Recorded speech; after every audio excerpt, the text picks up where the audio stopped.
सदर महबूबा मुफ्ती ने कहा है कि कठुआ में सूरत हाल इंतहाई तशवीशनाक है। उन्होंने कहा कि मुख्तसर अरसे में मुस्लिम और हिंदू दोनों बिरादरियों के तकरीबन 1 दर्जन अफराद अपनी जानों से हाथ धो बैठे हैं। इनमें 5 का मुबैना तौर पर पुलिस और गाय के मुहाफिजों ने पीछा किया। इसकी वजह से यह जानलेवा हादसा पेश आया। मुफ्ती ने कहा कि इसके बाद हिंदू बिरादरी के 2 अफराद की लाशें बरामद हुई, जिसके बाद मजीद 3 लाशें बरामद हुई हैं। इनमें एक 14 साला लड़का भी शामिल है। मुफ्ती के मुताबिक अफसोसनाक बात यह है कि जबकि पुलिस मखनदीन जैसे मुतासरीन से झूठे एतराफात लेने पर ज्यादा तवज्जो मरकूज करती नजर आती है और असल मुजरिम अभी तक फरार है। आज तक तकरीबन 30 अफराद पर पीएसए हो या यूएपीए के तहत इल्जामात आयद किए गए हैं, मगर इनमें अक्सर में कोई सबूत नहीं होता है। महबूबा के मुताबिक ऐसे इशारे मिल रहे हैं कि कुछ तखरीबकार अनासिर मुमकिना तौर पर सरहद के अंदर और सरहद पार काम कर रहे हैं और हो सकता है कि इस हसास सरहदी जिले में फिरकावाराना कशीदगी को हवा दे सकें। हुक्काम को फौरी तौर पर लेकिन इंसाफ के साथ शिनाख्त के लिए काम करना चाहिए और हकीकी मुजरिमों को इंसाफ के कटहरे में लाना चाहिए।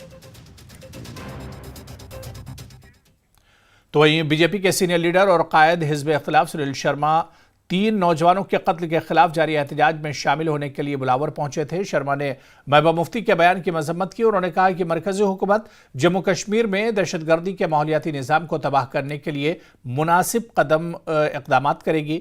दहशतगर्दों की मदद करने वाले OGWs को बख्शा नहीं जाएगा। उन्होंने कहा कि जम्मू खित्ते के मुतासरा इलाकों में VDGs को मजबूत किया जाएगा। हमारे नेता leader of opposition Sunil Sharma आज पहुंचे हैं बिलावर और लोगों के साथ। उन्होंने जो है कई बातें शेयर की हैं और आश्वासन भी दिया है कि जो है सरकार इसमें कदम उठाएगी। जिस तरह से महबूबा मुफ्ती ने अभी इसमें बयान दिया है, उन्होंने कहा कि कुछ ताकतें जो हैं यहाँ पे कम्युनल टेंशन क्रिएट करना चाहती हैं।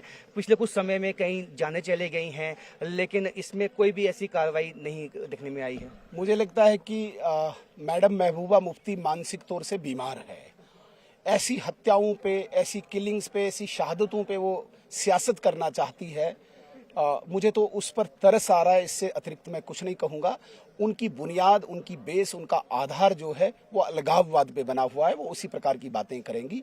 ये जो आज शहादतें हुई है, ये जो कुर्बानियाँ हुई है, पूरी भारतीय जनता पार्टी को इस वक्त बहुत पीड़ा है, बहुत दुख है।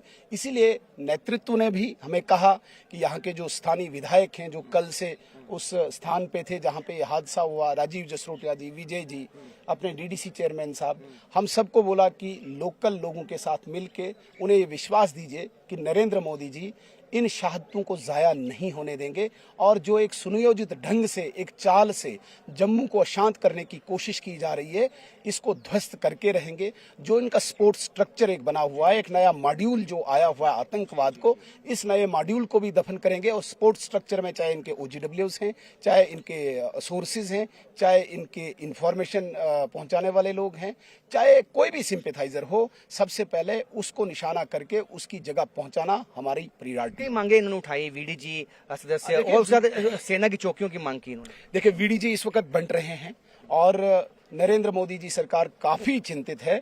लगभग मुझे लगता है कि 100-200 नई VDGs का गठन हुआ है। अभी भी ऐसी कोई कमी नहीं है। जो लोग इस भारत माँ की सेवा के लिए हाथ में हथियार लेके अपने गाँव में सामान्य जीवन जीते हुए भी आतंकवाद से टकराते हैं, मोस्ट वेलकम। उनको हथियार देके आतंकवाद के खिलाफ लड़ने के लिए पूरा प्रोत्साहित भारतीय जनता पार्टी की सरकार करेगी। फैमिली के लिए कंपनसेशन की आपने बात डेफिनेटली मैंने कहा है कि इनको कंपनसेशन और इनको रिलीफ या नौकरियां ये दिलाना हम सब विधायकों का काम है और हम सरकार से ये दिलवाएंगे। तो सुनील शर्मा जिन्होंने कहा है कि जो इसमें कदम उठाए जाएंगे, जो VDG जो एक इकोसिस्टम बनाया है इस वक्त आतंकवाद का, खासकर जम्मू रीजन में, उसको ध्वस्त करना होगा और उसके लिए वह जो है गृह मंत्रालय में भी इन्होंने कहा, लोगों को आश्वासन दिया कि उनकी बात होगी और वहां जो है ये बातें डिस्कस होंगी और यहाँ पे कई चौकियां बनाई जानी है सेना की और VDG सदस्य जो हैं उनको वेपन्स दिए जाने हैं। इन तमाम विषयों पे जो है वो चर्चा वो करेंगे, असेंबली में भी इन बातों को उठाएंगे और इस वक्त यहाँ इन लोगों के बीच में पहुंचे हैं। इनका जो दुख दर्द है वो बांटा है और आश्वासन दिया है कि प्रशासन जो है और हुकूमत जो है वो इनके साथ खड़ी है। कैमरामैन साहब भट्ट के साथ न्यूज़ 18 बिलावर।